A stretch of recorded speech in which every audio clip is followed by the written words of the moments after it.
You are now tuned into Then Radio. If you enjoy our videos, we ask that you consider joining our Patreon to support our channel. Don't forget to like and subscribe so that you never miss a new video. We hope you enjoyed today's episode, and as always, thank you for watching.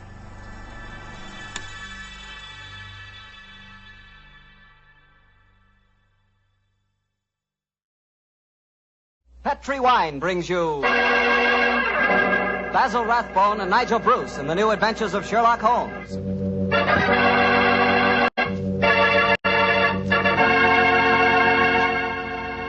The Petri family, the family that took time to bring you good wine, invites you to listen to Dr. Watson tell us another exciting adventure he shared with his old friend, that master detective, Sherlock Holmes.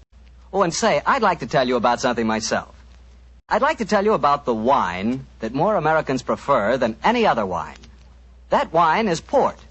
And if you want to know why port is such a favorite, just pour yourself a glass of wonderful Petri California port. Look at that Petri port. Look at its glowing deep red color. And sample that aroma. It'll remind you of a walk through a dew-covered vineyard. And now taste that Petri port. Boy, you've got something. Petri Port is one of the most delicious wines ever poured from a bottle. Right then and there, Petri Port will become your favorite wine. I'm confident of that. And I'm sure you'll want to serve Petri Port to your friends, too. After dinner or any time they drop in for a visit. And remember, you can serve Petri Port proudly. Because those letters, P-E-T-R-I, spell the proudest name in the history of American wines. Petri. Petri Wine.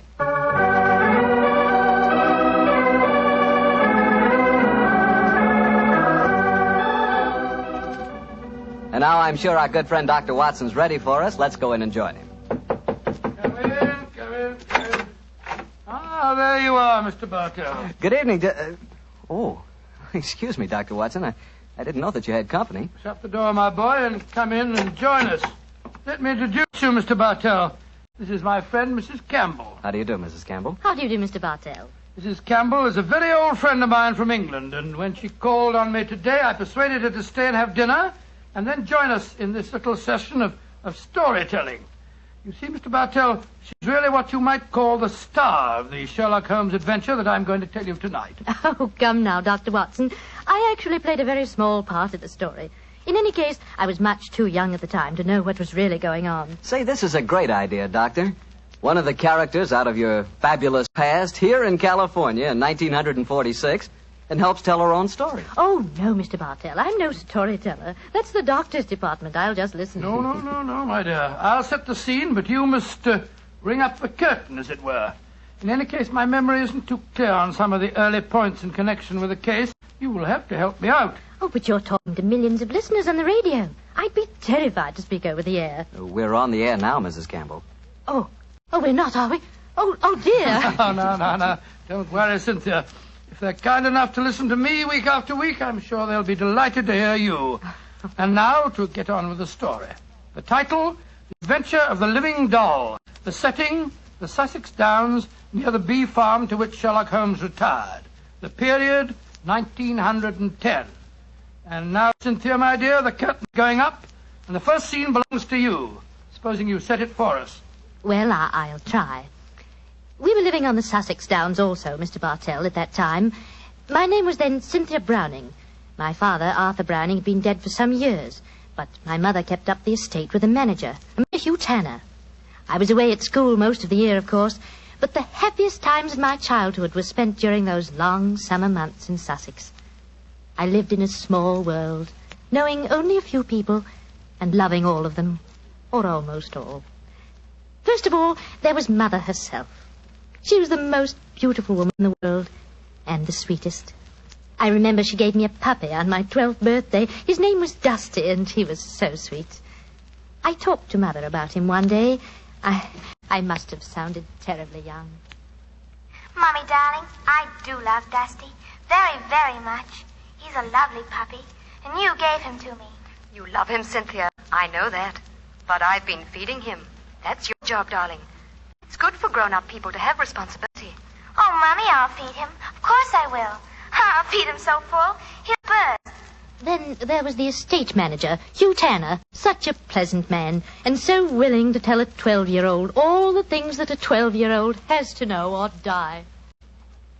But, Mr. Tanner, why did you have to shoot the horse? He'd only broken his leg. Cynthia, horses aren't like human beings. Their legs won't mend. Now think of a horse that couldn't brisk and run and gallop across the downs. We're actually being kind to him. Honest we are, Cynthia. And then there was Frank King, the painter who lived on the downs. He taught me to open my eyes and really see things. No, Cynthia. That sunset isn't red. It's gold and rust. And the water, child, look at it. It's almost rose in this light. Rose flecked with cobwebs of eggshell blue. Cynthia, darling, a sunset's never just one color. Do try and remember that, won't you? And then there was Mr. Pound from the city. I gathered that he was terribly rich, and he wanted to marry Mother. But he certainly didn't understand little girls. Cynthia, I'm going to give you £50 for being a very good little girl. Now, tell me, what will you do with it? I'll buy something for Mommy. Oh, no, my dear. This is your own money. You put it in the savings account at the post office, and it'll make more money for you. Always remember, my dear, take care of the pennies, and the pounds will take care of themselves. Then there was the wonderful wise woman who knew all the things that aren't in books. Always remember, my bunny, that it's good luck to touch the hump of a hunchback. But the curse of Beelzebub himself will be upon ye if he look at a sliver of silver moon through the glass. And then the strangest and most wonderful of all was the lean, middle-aged man with a sharp face and the bee-net whom I met one day on the downs. Good afternoon, young lady. Good afternoon. I'm Cynthia Browning. My name is Holmes. Sherlock Holmes. Why are you carrying that net? You looking for butterflies? Oh, no, Cynthia. I'm a bee farmer. Bee farmer? Oh, that sounds funny. How do you farm bees? Well, come over to my place one day and I'll show you. I say, that's a beautiful doll you're carrying. It isn't a doll. It's my mascot. It was given to me by Frank King, the painter. He made it for me. He made it to look as much like me as possible. I call her me. It's a remarkable likeness. See the hair? That's clippings off my hair. And the nails? Those are clippings from my own nails. She's really me, and I love her. Your own nails and hair, and the doll is an exact replica of you? I don't like that, Cynthia. Remember, my dear, my name, it's Sherlock Holmes, and I live at the bee farm, and if anything unusual happens, come to me at once. Of course, Dr. Watson, I'll confess that first meeting with Sherlock Holmes rather frightened me. You didn't understand why he was so worried about the doll, eh? No, but I remembered what he said about coming to him if anything unusual happened. And I'm sure that unusual something did happen. Yes, Mr. Bartell, and within a very few days. But at this point, I think Dr. Watson should take over the story. It's where he and Mr. Holmes really entered into it. Oh, very well. As I mentioned earlier, Mr. Bartell, I was staying with Holmes. Late in the afternoon, as I remember, that you ran over to the bee farm where I first met you, Cynthia. A few moments before you arrived, Holmes and I, each of us with a cup of tea in our hands, were seated on the veranda, gazing out across the downs, and discussing the mutability of human affairs. It's strange, Watson, that after a lifetime devoted to the more flamboyant aspects of everyday life, that now, in what is the fast approaching twilight of my days, I find such peace and companionship in the exact and predictable behavior of bees. I wonder what Moriarty would have thought. Oh, you talking as if you're an old dodder of 90. You say what you like, but I don't think that you'll ever really be happy in retirement. You miss the danger, the excitement of the case, the public acclaim. What are you talking about? My work was never for the public. What did the public, the great unobservant public, who could hardly tell a weaver by his tooth or a typesetter by his left thumb, care about the finer shades of analysis or deduction? In any case, Watson, I chose a happy time to sink into oblivion. In comparatively recent years, the criminal seems to have lost all his originality and enterprise. My own little practice, when I gave it up, seemed to be in danger of developing into an agency for recovering lost lead pencils or giving advice to young ladies from boarding schools. Oh, talking of young ladies, who's this little girl running up your driveway? Oh, great Scott, it's little Cynthia Browning. Oh, and who's she? Oh, a charming young neighbor of mine. Hello, Cynthia. Hello, Mr. Holmes. You've come to see how I farm bees, haven't you? No, Mr. Holmes. You told me to come to you if something unusual happened. It has. Something that's frightened me. Well, now, sit down, my dear. This is my old friend, Dr. Watson. Oh, how do you do, Cynthia? How do you do? Now, Cynthia, dear, what has frightened you? It's my mascot. My me. Look, somebody stabbed her through the heart. Great Scott, a doll that's an exact replica of her, with a penknife thrust into it. Good gracious me. When did you find your mascot like this? Just after tea, Mummy had some gentlemen calling on her, and afterwards I went up to my room and found poor me on the bed. I remembered what you told me about anything unusual, and so I came over here as fast as I could. Yes, I'm glad that you did, Cynthia. But did you tell your mother where you'd gone with her? No, I didn't. She was still talking to the gentleman. Well, she'll worry about you when she discovers your disappearance. No, don't worry, Watson. I shall go over and talk to her at once. Cynthia, my dear. Yes, Mr. Holmes? Who were the gentlemen calling on your mother? Well, there was Mr. Tanner. Yes. He's the man who looks after the estate for Mummy. Mr. King, the painter. Mr. King is the man who made this doll, eh? Now, who else was there? Mr. Pound. He's a businessman from London that's staying with Mummy.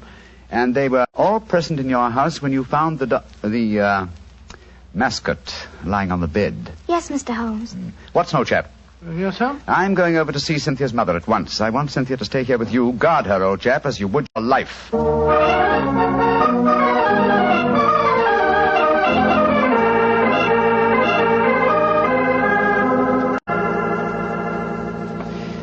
Mrs. Browning, I know I must seem like an intrusive neighbor, but possibly you've heard of me. My name is Holmes, Sherlock Holmes. Well, who hasn't heard of the famous Sherlock Holmes? Please sit down, won't you? Thank you. Your guests have left? Yes. But how did you know I had guests? I know you're a great detective, but... Your charming little daughter, Cynthia, came over to see me half an hour ago. She told me. So that's where she went. Did she come back with you? No, Mrs. Browning. I felt it safer that she remained at my place for a while. My friend Dr. Watson will look after her. I'm afraid she may be in danger. In danger? Mr. Holmes, what makes you say that? You know your daughter's doll, the one fashioned in her own likeness and with her own hair and nails? Of course. Frank King made it for her. While you were at tea this afternoon, your daughter found the doll lying on her bed with a penknife stuck through its heart. That's very peculiar. But I don't see that she should be in any danger because of it, Mr. Holmes. Mrs. Browning, certain practitioners of magic believe that if a doll like effigy is made of a human being and the effigy is then mutilated, that a similar fate will befall the living original. But, Mr. Holmes, that's black magic. You can't possibly believe in it. Not in the results of stabbing a doll, Mrs. Browning, but well, it's possible that someone is trying to kill your daughter. To kill Cynthia? Oh, no. It may be more than a possibility, I'm afraid. And when these magical means fail, they will turn to more direct methods. But who could possibly want her death? You have not remarried, Mrs. Browning? No, I feel it my duty to devote my life to Arthur's child, Cynthia. Yes, then anyone wishing to marry you might feel that Cynthia stood in the way. But that's absurd. But logical, Mrs. Browning. Do you mind if I ask you a very personal question? With Cynthia's safety at stake, you may ask any question. Are any of the three men who were present at tea this afternoon desirous of marrying you? Well, Please be completely honest, Mrs. Browning. At different times, they've all asked me to marry them, yes. And you won't contemplate marriage because of your dead husband's child, Tell me, Mrs. Browning, have you seen this penknife before? It was the one found stuck through the doll's heart. I don't think I've ever seen it before. One final question. Would anyone among Cynthia's acquaintances have a knowledge of the practice of magic? Well, the old woman that Cynthia calls the wise woman might. Oh, who might she be? A strange creature that lives in some hovel on the downs near here. She brews weird concoctions with herbs, love philters, and all that sort of thing. Hardly a suitable companion for your daughter, Mrs. Browning. I know it, Mr. Holmes. I've told Cynthia over and over again that she mustn't stray off and see the old woman. But you know how disobedient children are at her age. I'm sure she's been over there recently. I'd like to talk to this woman. Where does she live? I don't know exactly, but Frank can take you there. He used her as a model. Frank King, the painter? Yes, he lives in the village. Then I shall call on him at once and persuade him to accompany me. We must find that wise woman and I hope save your child from magic. Magic and possible murder.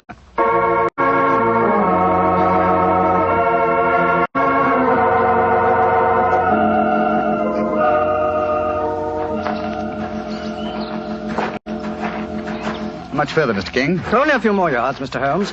A little cottage is just behind the trees there. It's a pretty broken-down place. Poor old girl has only a few pennies to her name, I imagine. Mrs. Browning was telling me that you used this old woman as a model. Yes, she was a fascinating subject. I painted her. She was mixing up some devil's concoction of herbs and spices. I had her standing over a smoking cauldron with the firelight playing on her. It was quite effective. Yes, it must have been. The subject of witchcraft appeals to you, Mr. King? Well, I don't know anything about it. It was just that she was such a wonderful subject for a painter. Here we are. I'll knock on the door.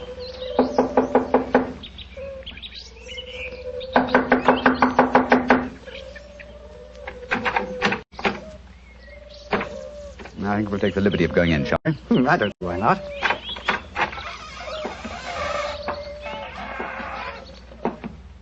Shh. What is it? Listen. It came from that room. Someone is here. Come on. Look at her. Look at her head. Poor devil. Yes, she's still alive. She isn't long for this world. Can you hear me? Here, let me lift you up a little. Can you understand what I'm saying? Tell me, who was it that did this to you? She's too far gone to speak. Got a piece of paper and a pencil? Yes. Wait a minute. Here you are. Thanks.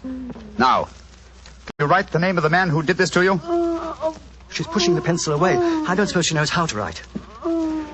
She's trying to show you something, Mr. Holmes. She's trying to crawl over to the wall. Yes. Here, let me help you. Must be a hiding place of some kind. Look. She's taking a brick out of the wall. What is it? Great Scott! Money. A veritable jackdaw's nest of pennies. And small silver. And at least a dozen golden sovereigns. That must be the money. Look! She's picking out one of the silver coins. She's trying to give it to you. A sixpence, but what? Oh, poor woman, she's dead. And just as she was trying to tell me something. I can't understand it. Golden sovereigns in this hovel, and she was showing you a silver sixpence as she died. Mr. Holmes, what are you going to do? First, check on the young girl's safety. Meanwhile, I should like you to go back to my mother's. Assemble the other two men who were present at tea time this afternoon and keep them there until I arrive. I shan't be long. But the police... I shall summon the Mr. King when I have the murderer to offer them. And I'm convinced that will be before the sun sets tonight.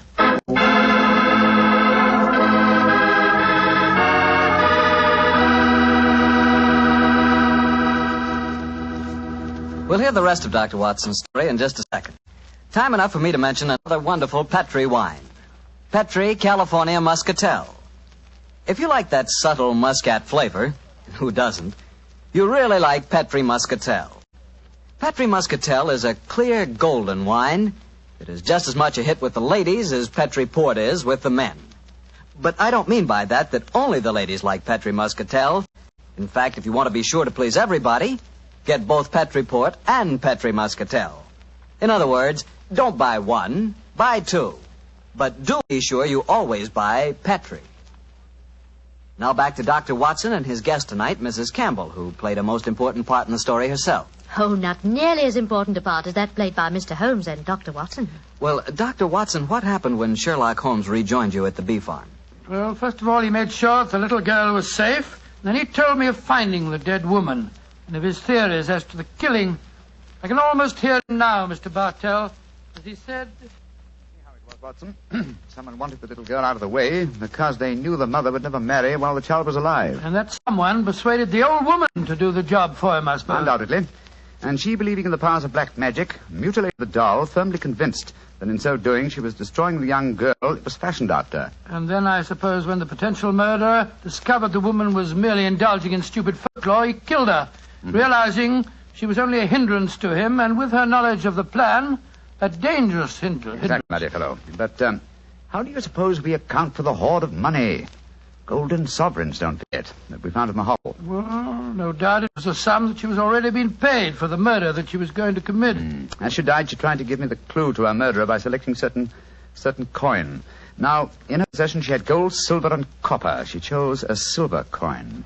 And yet I can't see its significance, I must confess. Well, at the moment, possibly not. And yet, before the evening's over, I bet you that... What did you say, Watson? I said before the evening's over, I bet you... Thank you, old fellow. That's the clue. You bet me. What on earth are you talking about, Holmes? I was just saying... You've just given me the answer to the whole problem, Watson. What? I'm much obliged to you. Stay here, will you, old chap? And look after Cynthia a little while longer. Within a very short time, I shall have her intended destroyer under lock and key.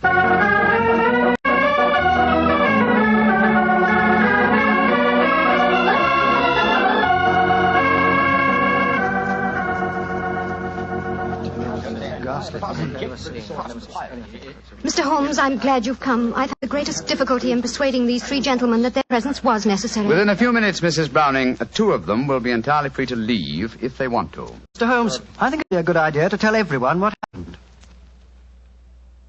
Yes, Mr. Pound, Holmes, I think it'd be a good idea to tell everyone what happened. Yeah, how do you do, Mr. Pound? How do you do, Mr. Holmes? Look here. If there's some scandal down here... Oh, there is, Mr. Pound. Then I want my name kept out of it. You hear? I have a seat on the London Stock Exchange. Oh, very comfortable for you. Yes. And the other gentleman, by the process of elimination, must be Mr. Hugh Tanner, the manager of your estate, Mrs. Brown. Yes, I'm Hugh Tanner. And now, Mr. Holmes, supposing you tell us what this is all about.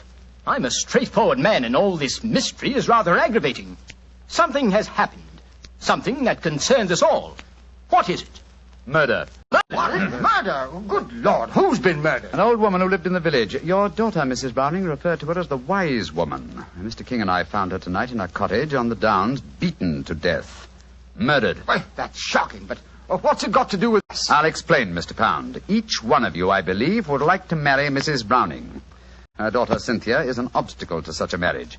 One of you decided to remove that obstacle and engaged the wise woman to carry out the plan. Finding the woman clumsy and ineffective, you decided that she was a dangerous witness, and so you murdered her. Fortunately, the poor woman, as she was dying, gave me the clue to her murderer. But how did she do that, Mr. Holmes? I thought you said that she died without speaking. She did, Mrs. Browning, but she gave me the clue nonetheless, though I was shockingly slow in spotting it. Well, what was the clue? Yes, let's stop being mysterious and come out into the open. You were with me, Mr. King. As she died, I shall let you tell them. Well, she was dying, unable to speak when Mr. Holmes asked who had attacked her. She couldn't write, but she showed him a hoard of copper and silver coins and a dozen golden sovereigns. Sovereigns in a hovel like that? Oh, I see. She meant her murderer was the man who had paid her. And with all that ill-gotten wealth, she died clutching a silver sixpence. And you still don't see who the murderer is? Come along, gentlemen. You should know it as well as you know your own names. Now, Mr. King mentioned that there were a dozen sovereigns. Whose name does a sovereign suggest? Sovereign? King. You, Frank King, were the murderer. Oh, that's ridiculous. The old woman wasn't exactly a mastermind. Why should she be so indirect? And how much is a sovereign worth? £1. And your name, my friend, with a seat on the London Stock Exchange is Pound, isn't it? This is absolutely absurd. I can prove that I've never even met the woman. Well, what is the answer, Mr. Holmes? I'm sure that you know it. The answer is obvious, Mrs. Browning, though I'm ashamed to say that a chance remark of Dr. Watson's gave me the clue. Oh, now look here. Stop beating about the bush, Holmes. What is the answer? A very simple one, Mr. Pound. With 12 golden sovereigns at hand, sovereigns that would suggest either the name of King or Pound, what coin did the dying woman select? A sixpence. Exactly. A humble silver sixpence. And what is the common slang word for a sixpence? A tanner. Precisely. Which tells us that you, Mr. Hugh Tanner, killed the wise lady. Try and prove it. That's all. Just try and prove it.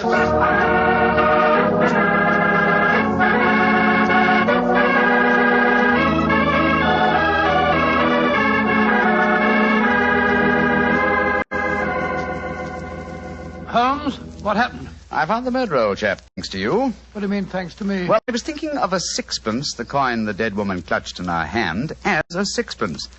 When you said, I bet you, I thought of the much-used expression, betcha Tanner. That gave me the clue to the whole business. The dying woman was obviously trying to indicate that Hugh Tanner was her murderer. He confessed, you say, before the police arrived. Yes, after Frank King, the artist, had started to give him something of the thrashing he deserved. Oh, I take no particular pride in the case, Watson. Without your chance remark, I might easily have overlooked this obvious clue that the dying woman gave me. As I've said before, old chap, I should not attempt to emerge from my retirement. Yes. It's obvious that my reflexes are shockingly slow. Rubbish. The police would never have solved it. Oh, my dear Watson, when you compare me with the police, I realize that my retirement should be permanent. By the way, where is Cynthia? Well, I arranged with your housekeeper for her to have an early supper. Some kippers, a poached egg or two, a piece of that treacle tart we had last night, and a pot of tea. Oh, for a 12-year-old girl, my dear Watson. This is an occasion when I might accuse you of being a potential murderer. Oh, come now, Holmes, you know perfectly well, what? Here she comes now. Hello, Cynthia. Did you enjoy your supper? It was lovely. Thank you, Mr. Holmes. Is everything all right? Can I go home now? Yes, Cynthia. Everything's all right. Tell me, my dear, did you ask Mr. King to make that mascot for you? Yes, Mr. Holmes. The wise woman told me it would bring me luck. Oh, yes, I thought so. Mr. Holmes, will everything be just like before? No, not quite, Cynthia. Mr. Tanner and the wise woman have gone away. You won't see them again. Oh, dear. But you have new friends here, haven't you? Yes, and nice ones. Remember that, Cynthia. We'll always be your friends. I will, Dr. Watson. I like you both so much. Ah, I'm glad. And tell me, Cynthia, do you like Mr. King, the artist? Oh, yes. Almost as much as I used to like my daddy. Uh-huh. He's like my daddy a little. Oh, I'm glad to hear you say that, Cynthia. Tell your mother the same thing, will you? I think it might change a peculiarly foolish notion of hers.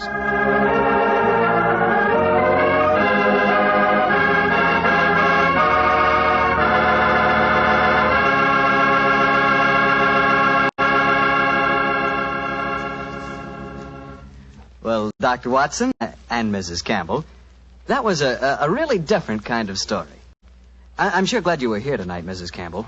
Tell me, has Dr. Watson changed much since you last saw him? Well, yes. I think he's grown handsomer. No. And what about Mrs. Campbell, Doctor? Has she changed? Well, she's more grown up than the last time I saw her, but she hasn't changed much in one respect.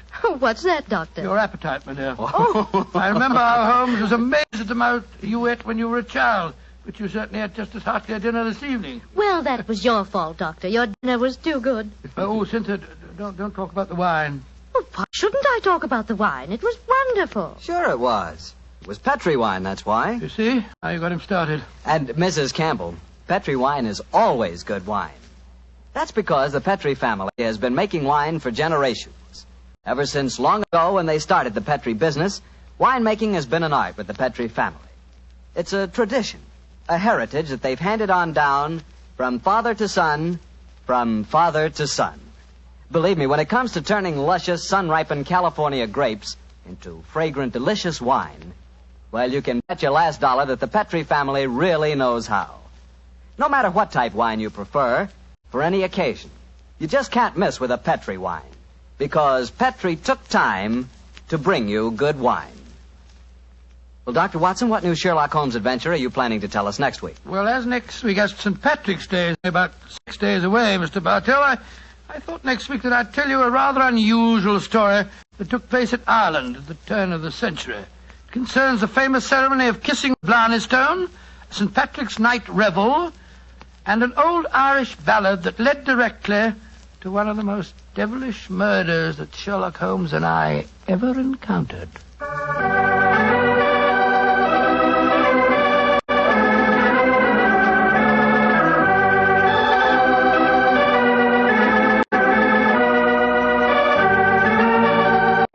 Tonight's Sherlock Holmes adventure was written by Dennis Green and Anthony Boucher and was suggested by an incident in the Sir Arthur Conan Doyle story, The Adventure of the Copper Beeches.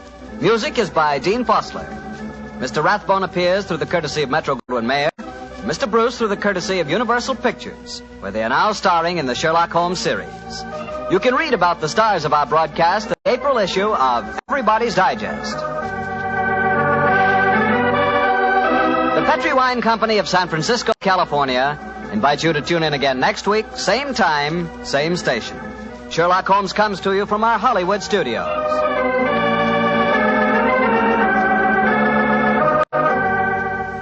This is Harry Bartell saying goodnight for the Petri family. For a solid hour of exciting mystery dramas, listen every Monday on most of these same stations at 8 o'clock to Michael Shayne, followed immediately by Sherlock Holmes. This is the Mutual Broadcasting System.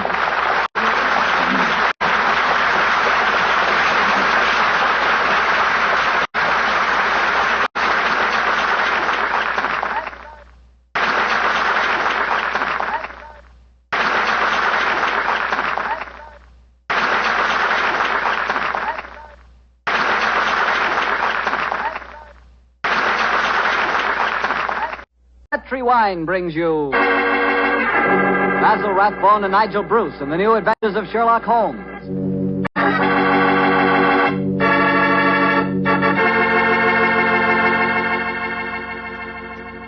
The Petri family, the family that took time to bring you good wine, invite you to listen to Dr. Watson tell us another story about his old friend, that master detective, Sherlock Holmes.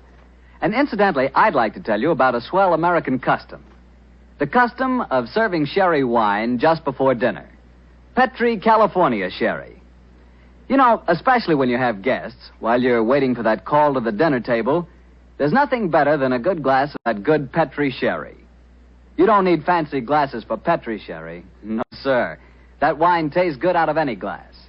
And it looks good, too. Beautifully clear and the color of precious amber. Just try that Petri sherry and you'll feel like smacking your lips after every sip. Oh, and say, Petri makes 2 kinds of sherry. The regular sherry and Petri pale dry sherry. Just to make sure you get the perfect sherry for the whole family, don't buy 1, buy 2. But do be sure the sherry you buy is Petri sherry. Petri, the proudest name in the history of American wines.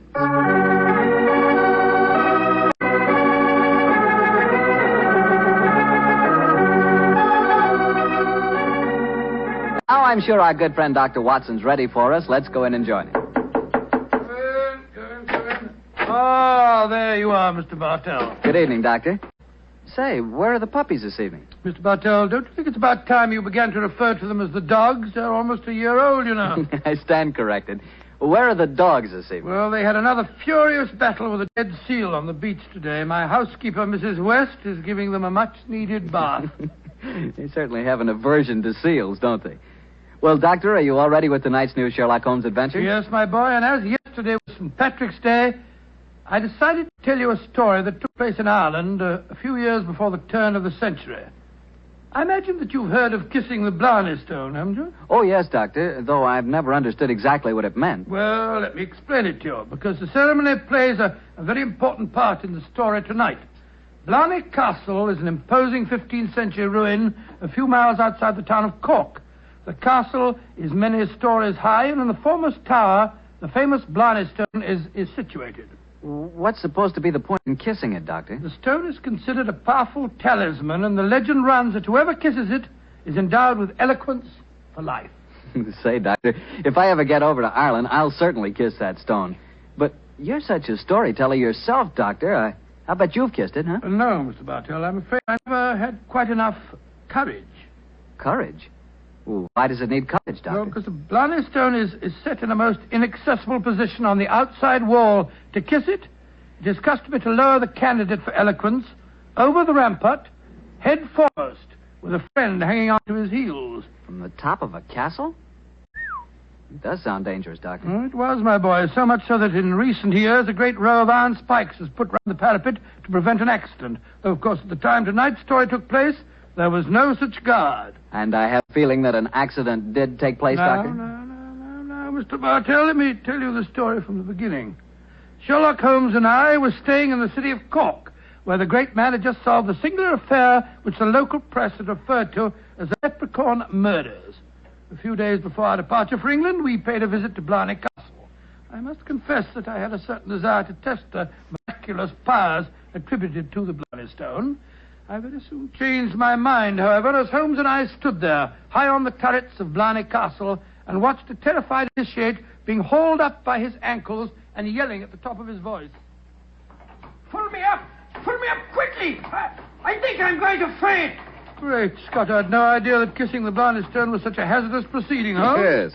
It would seem that eloquence could be more easily obtained than by hanging suspended by one's ankles from a battlement with 100-foot drop below and kissing a piece of stone. Oh, I'll never do that again. Oh, I'll never. I must say, I don't blame the fellow. And yet, my dear chap, on our way over here, you expressed a sneaking desire to kiss the stone yourself. I'll be very happy to hold your ankles if you want to try the experiment. No, thank you. After witnessing the ceremony, I've changed my mind. Then I suggest we make our way back downstairs. I don't think there's much more to be seen up here. Well, by the way, Holmes, do you know the origin of the superstition regarding the Blarney Stone? Yes, I do, old chap. The stone was, the story of the stone dates back to the middle of the 15th century. A certain Cormac McCarthy, called the Strong, a descendant of the ancient kings of Munster and builder of this castle, chanced one day to save an old woman from drowning. In her gratitude, she offered Cormac a golden tongue, which would have the power to influence men and women, friends and foes, as he willed. She told him to mount the battlement, kiss a certain stone in the wall 5 feet below the gallery running round the top. He followed her directions and obtained all the fluent persuasiveness she had promised. And I suppose the story spread and the Blarney Stone has been a magnet to pilgrims ever since. Yeah, a pleasant legend. Holmes. Yes, old chap? Tomorrow's St. Patrick's Day. I bet there'll be quite a bit of excitement in the village tonight. Don't you think it'd be rather fun to pay a visit to one of the local inns? Splendid idea, old chap. Our rather arduous work here in Ireland is concluded, and I think we're more than entitled to a little gaiety.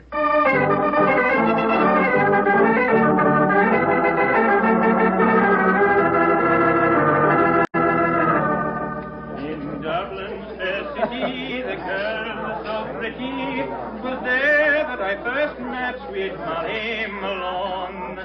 She wheeled her wheelbarrow. Charming, quite charming. A waiter and singing at his work. Singing very well, too. Just the same, I wish someone would come and take our order. Oh, there's a barmaid. I'll see if I can catch her eye. Hi, miss. Would you gentlemen be after wanting something? Yes, my dear. My friend and I would like a little refreshment, and what would you suggest? What would I suggest, Your Honor? Oh, begorra. There's but one drink a gentleman like yourself should be after pouring down you, and that's the cream of Connemara. Whiskey that'll soften your heart and make you glow with a good feeling, so that the little people will be after visiting you. It sounds delightful. Bring 2 glasses, will you? Yes, Your Honor. Yes, Your Honor. I must say I never heard an English barmaid go into such rhapsodies over a nip of whiskey. No, the Irish are distinctly more colourful in their speech. It's an interesting fact, though, Watson, that the Irish are curiously unrewarding in the criminal world. England, Scotland, America, Australia have all produced classics of crime, but the Irish murders, almost without exception, have been purely physical, affairs of hot blood. You say that rather regretfully, Holmes. No, my dear chap. No. Mr. Watson, look at this rather florid-looking gentleman coming towards our table. Looks to me as if he's a little under the weather. You fellas have got to have a drink with me. Oh, thank you, sir, thank you, but we've just ordered one. Well, you've got to have it with me. I went to the races at Cork today and made a killing. I'm going to buy all the drinks here tonight. I'm afraid that... Nothing to be afraid of. I'll sit down with you for a moment. There. My name's Hankin, Geoffrey Hankin. What's yours? Mine is Holmes, and this is my friend, Dr. Watson. How do you do, sir? How do you do? Your Honors, that'll be 1 and 6. Here, I'm paying for these. Here, half a crown, and you can keep the change. Oh, blessings on you, Your Honor. Oh, well, if you insist on paying for our drinks, Mr. Hankin, here's your very good health. Yes, indeed. You're both English, aren't you? Yes, sir. So am I, and it's certainly a relief to hear an English voice again. Oh, you don't like the Irish lilt, sir? Can't bear it. Personally, I find it rather charming. Yes, indeed, so do I. Well, you wouldn't if you had to live with it all the time. Sometimes I think that if I hear one more Irish tenor singing Molly Malone, or one more reference to the little people, I shall go raving mad. You live in Ireland, sir? Yeah, I have to. I own a half interest in the Tweed mill here, you see. In any case, my wife's Irish, and she thinks there's no other country in the world, so I suppose I'm stuck here. See that couple sitting at the table over there? You mean the fellow with a very beautiful girl? Yes. Man's Michael Corcoran, my partner. Oh, the girl's absolutely ravishing. You'd like to meet her? I'd like to, by George, yes. What do you say, Holmes? Oh, very well, Watson. The combination of my natural curiosity and your taste for a pretty face would seem to suit the occasion admirably. I might as well warn you, Doctor, that the pretty face belongs to my wife. Your wife? Oh, good gracious me. I didn't mean to... Oh, well, you better bring your glasses with you.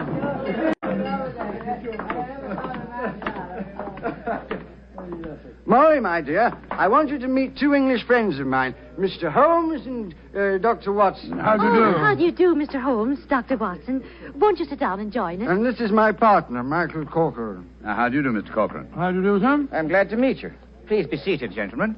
Are you visiting here in Cork, Mr. Yes, Holmes? Mrs. Hankin, but we're returning to England in a few days. You've been to Blarney Castle, I hope. Oh, yes, we were there this afternoon.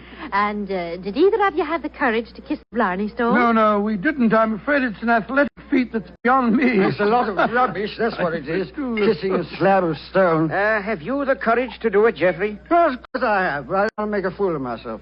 Where's the barmaid? Kathleen. I'll make a wager, Geoffrey, that you haven't the courage to kiss the stone. How much will you bet, Michael? I'll wager a £10 note on it. It's a bet, and you fellas witnessed it. I'll kiss the Blarney Stone at noon tomorrow, and you'll be £10 the poorer, Michael. And I suggest that Mr. Holmes and Dr. Watson be present as well. They can act as referees. Geoffrey, dear, don't get so excited. Well, I don't like it when Michael suggests I don't have courage. You want some more drink, Mr. Henkin? Yes, all of us want some. No more for me, thank you, Mr. No more for me, and I thank you. think you've had enough, Geoffrey. Don't tell me when I've had enough, Molly. In Dublin's fair city, the girls Oh, no, are so not that pretty. filthy song. Firstly, Mr. Hankin, I find the traditional Irish melodies quite beautiful. And I find them revolting. Stop! Geoffrey, quiet. Would Your Honor be wanting me to sing another song? My honor would like you to shut up that filthy caterwaul. Really, sir, really, I call Geoffrey. that most uncalled. Sean, please go on with your singing. In Dublin's fair city. You heard me, you great bog-trotting gaffoon. I said shut up, and I meant shut up! Geoffrey, I'm leaving here at once.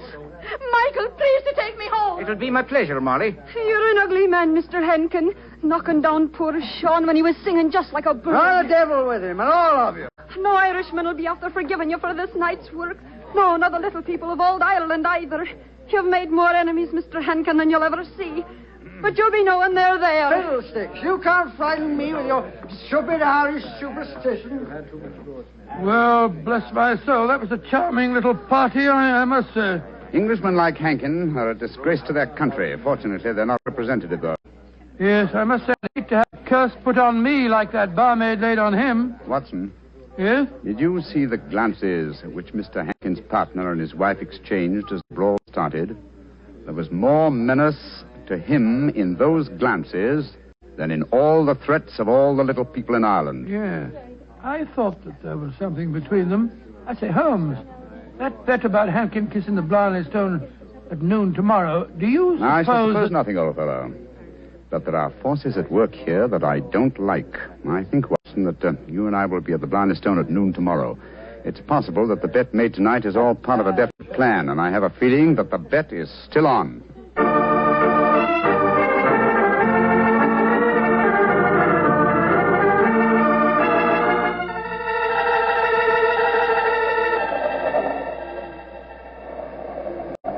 It's quite windy up here today, old fellow, at the top of the tower, isn't it? Yes, it's just past noon. I wonder if that man Hankin is going to keep to the terms of his bet. We shall soon learn. In the meanwhile, are you sure that you wouldn't like to change your mind and kiss the Blarney Stone yourself? I'm quite sure, thank you. Ah, here they come now. Yes. Hankin and his partner, Mr. Corcoran. The bet is on, Watson. Good day to you, gentlemen. Oh, hello. It's my friends from last night. Well, I see you're going through with the bet, son. Oh, yes. Geoffrey set his mind on the 10 pounds of mine. Your wife didn't accompany you, Mr. Hankin? No, she didn't. I'm afraid I'm rather in disgrace for my behavior last night. Molly made me go round and see that waiter fellow that I hit. I offered him money, but he wouldn't take it. Did you offer him an apology? Apologize? To a waiter? I should say not. Well, come on, let's get this stupid farce over with. Are you sure your nerves can stand it, Geoffrey? There's a drop of 100 feet or more below you. Oh, don't worry about me, Michael. Just hold on to my ankles tightly and don't let go. I'll climb onto the parapet. There we are. Now hold on to my feet, Michael, and lower me gently. I'm holding you, Geoffrey. Then lower away. Right you are, Geoffrey. Great Scott, I wouldn't do that for £100. Sliding head first down a vertical wall. That's enough, Michael. I can reach the stone. Oh, his boot. They're slipping through my fingers. I can't hold it. Let me help you. I'm slipping. Pull me. Hold on to him. Hold on to him. Oh, he's gone. I just couldn't hold him. Great heavens. No man could survive that drop. Mr. Corcoran, you deliberately let your partner slip to his death. This is murder. Yeah, but I don't understand. I'm a strong man, but he just vanished out of my hands like a greased pig. Let me see your hands, Mr. Corcoran. This is dreadful. Dreadful. There's grease on your hands. Grease. And with a faint trace of boot blacking. Good Lord, Holmes, It means, Watson, that someone, knowing that Hankin was going to kiss the Blarney Stone, smeared his boots with grease so that he would slip out of the grasp of whoever was holding him. As clever a method of indirect long-distance murder as ever I've encountered.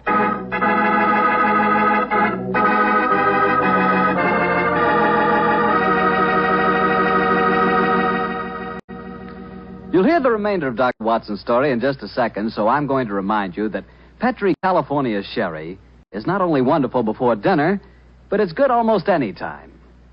If you had to choose just one wine for almost any occasion, that wine would be Petri Sherry.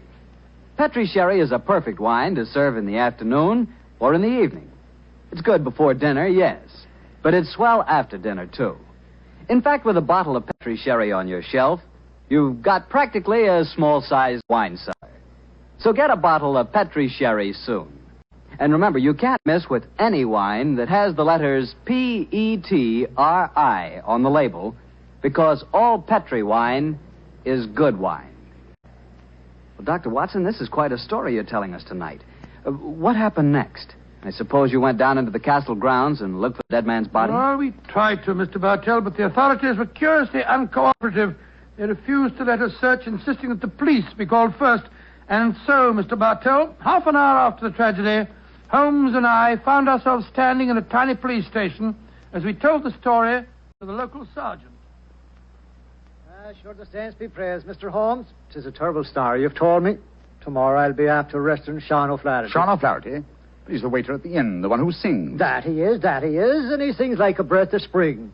I'll be sorry to see him hang. But you got no proof that he was responsible for the murder? Proof, you say, sir? Well, I can't arrest a big manufacturing man like Mr. Cochran, can I?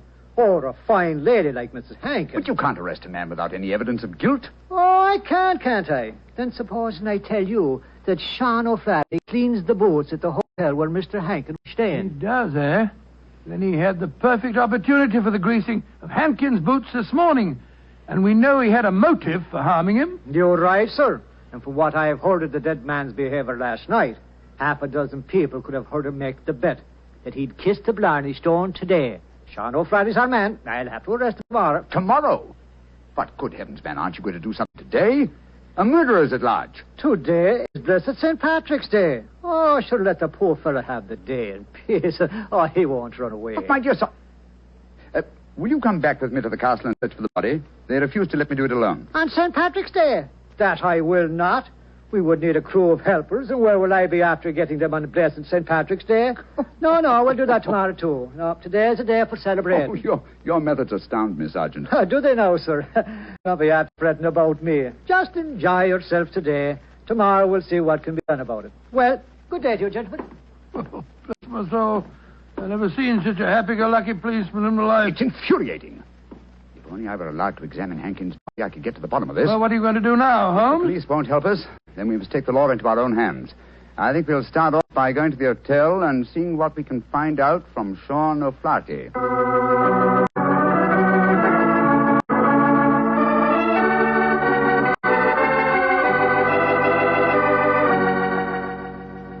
I was going to Ballynewer a day, I well remember, for to view the lads and lasses on the 5th day of November with a murring do a day and a murring a do a daddy. Oh, your honors would be after speaking to me, Sean O'Flaherty, perhaps? Yes, Sean. Did you know that Mr. Hankin, the man who struck you last night, was dead? Dead? Well, if ever a man deserved to be beneath the sod, 'twas Geoffrey Hankin himself. A mean, ugly man. The saints be praised that he's gone. How did he die, sir? He was murdered. Murdered? Well, but, Dad, I'm not surprised to hear it. Who murdered him, sir? At the moment, the police seem to think that you are the culprit. Myself? Well, how would I be after murdering the man, sir, when I don't even know how he died? He died when he fell from the top of Blarney Castle as he was trying to kiss the stone. He fell because Mr. Cochran, his partner, couldn't hold on to his feet. His boots had been greased. And we know that you have been cleaning his boots, Sean. That I have, sir. I cleaned them this very morning.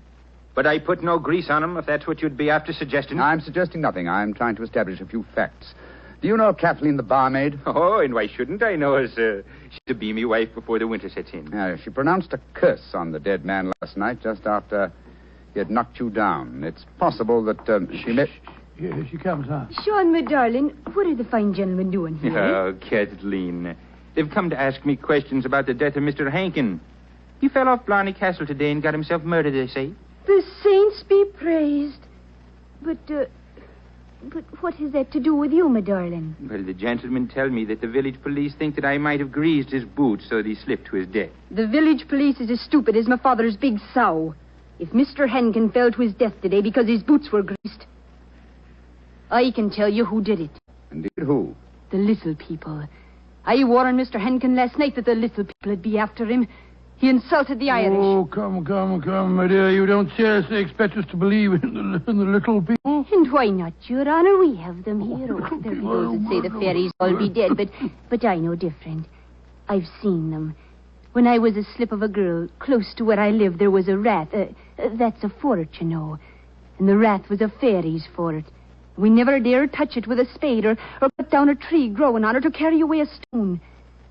We'd put our ear to the ground at night and we could hear the fairy music rising up from under the ground. Ah, they're gentle people. Most of the time. But they'd grease the boots of a man like Mr. Hankin if they didn't like them. That they would, Your Honor. Holmes, I'm certain that we're wasting our time here. I feel so, Watson. You get the whole thing turned on the greasing of those boots. If only I could have the boots in my hands. If only I could make laboratory tests. But until that dolt of a police... But of course! I have it, Watson. You have what, Holmes? The answer, I hope. Get hold of Mrs. Hankin and Mr. Cochran.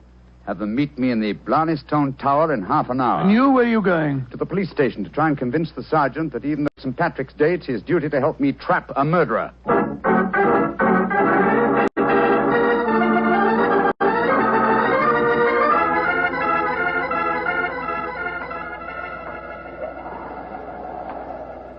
Do you know, Mr. Holmes, you're an obstinate man. It's blessed St. Patrick's Day, and yet you insist that we meet here on the top of Blarney Castle.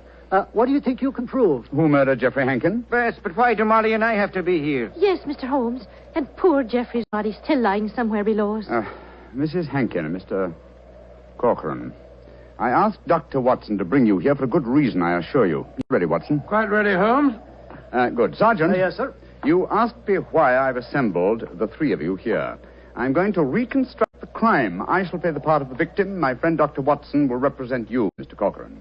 Now, I straddle the parapet. So. Watson, hold on to my feet, will you? I've got him, Holmes. Lower me down the face of the wall. Right, you are. Holmes, hold tight to the wall. Try and push yourself back. The murderer's tried to get you. Your boots are covered in grease. Stand back. Come away. Grab my trouser legs, Watson. I've got him, Holmes. Come, up you come. There we go. Oh, Joe, that was a near thing. Devilish plot, Sergeant, and very cleverly carried out. My boots were ungreased when I entered the castle, and yet someone has been able to apply grease to them, without my knowledge, within the last few minutes. Sure, and how is that possible, sir? I don't know, Sergeant, I must confess. Holmes, you stumbled as you came up the darkened staircase. Do you remember that? That's true, old chap, I'd forgotten. And you, Mrs. Hankin, and you, Mr. Corcoran, were kind enough to assist me to my feet. An excellent opportunity to apply the grease. Now we know that one of you two is the murderer. I must have a jar of grease somewhere. Sergeant, will you search the lady while I search Mr. Corcoran? But this is ridiculous. Of course it is. How could we be guilty? Well, if you're not guilty, you've got no objection to being searched, ma'am. Well, upon my word, here in your purse, Mrs. Hankin, is a jar of grease. What? Now, what have you to say for yourself? What can't you say, Sergeant? Except that she engineered her husband's murder and tried to engineer mine. Oh, no, I knew nothing about Geoffrey's murder. Oh, Michael, darling, I swear to you. Don't worry, my darling. I'll not let them hurt you. I'm telling you, you're wrong, Mr. Holmes. I was the murderer. Oh, no, Michael.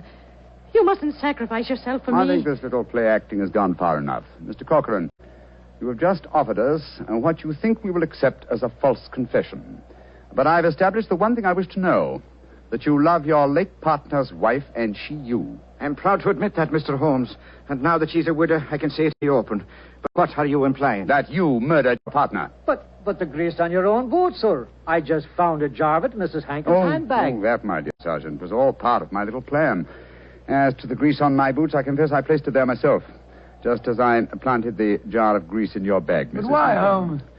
A fraud accomplished two ends. It forced you, Mr. Corcoran, into a betrayal of your love.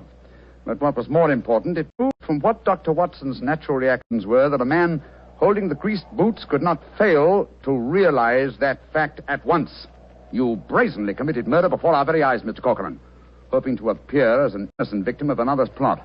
Your theory is an ingenious one, Mr. Holmes, but how can you prove it?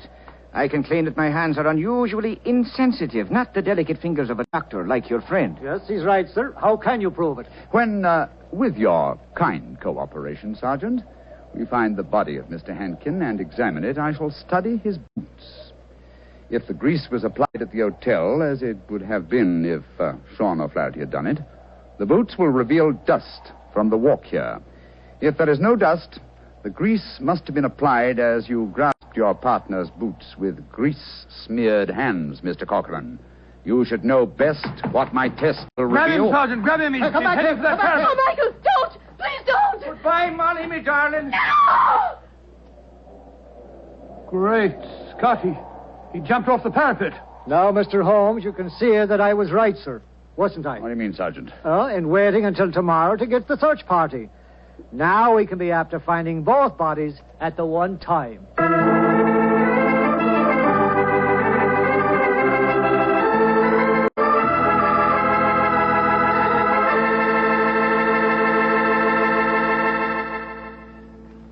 Well, Doctor, that was really an unusual story. Even now I get a bit of a shudder when I think of that afternoon at the castle. I don't blame you. Doctor, you know something? Earlier this evening, I said that if I ever got to Ireland, I'd certainly want to kiss the Blarney Stone, remember? Yeah? Well, I've changed my mind. I'd no more want to hang by my heels, kiss that stone than... Well, just let's forget it. But, my boy, don't forget, if you kiss that stone, you get the gift of eloquence. You'd be the most convincing fellow in the world. So? So, well, whenever you talked about Petri wine, you'd really do people a favor because they wouldn't be able to resist trying it. Oh, talking about Petri wine isn't important, Doctor. The best way to determine just how good Petri wine really is to taste it. One sip and there's all the proof you need.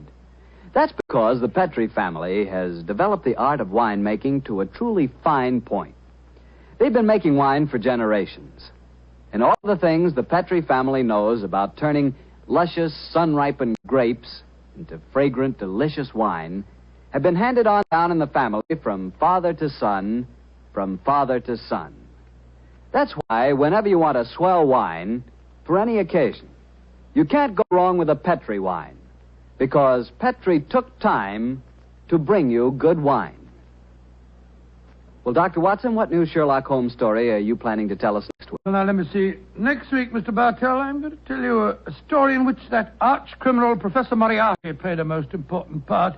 It deals with the theft of a famous painting, of a strange night that Sherlock Holmes and I spent trapped in the interior of a giant metal vault, and of mysterious bloodstains in an empty room.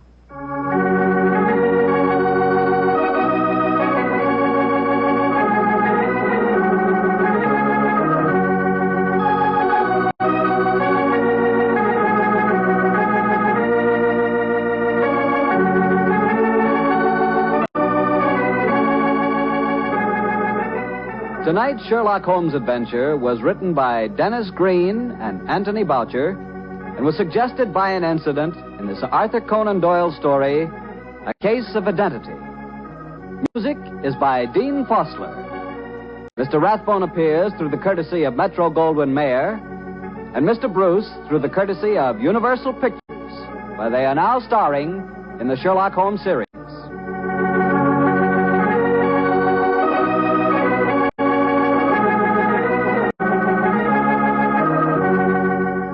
Petri Wine Company of San Francisco, California, invites you to tune in again next week, same time, same station. Sherlock Holmes comes to you from our Hollywood studios.